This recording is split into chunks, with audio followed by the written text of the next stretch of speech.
Ngayong hapon mga wagswi. Grabe ka hagard ka tumbok mga wagswi. Ay dapat diri karon sa dam mga wagswi. Ato ni paagasan ng main kanal mga wagswi. Kay nanapoy ga pangayo og tubig para pod in preparation silang land prep. Kay nakita yo sa akong likod mga wagswi.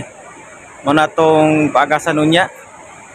Nakita man yun na sa akong likuran karon nga wa pag ginay sa tubig. So unya mga totoo mga wagswi.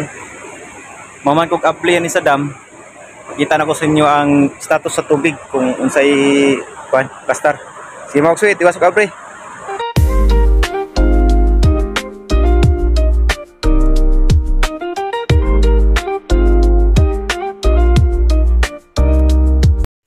Ay hapon na po mga wagswi. Itong tanaw na plaster sa tong tubig mga kawagswi. Ganina kita ninyo na sa kulikod, wala kayo na tubig mga wagswi. So far, nanay ka sulod mga kawagswi. Ako nang napakuan sa inyo mga kawagswi ang plaster sa tong tubig sa irigasyon.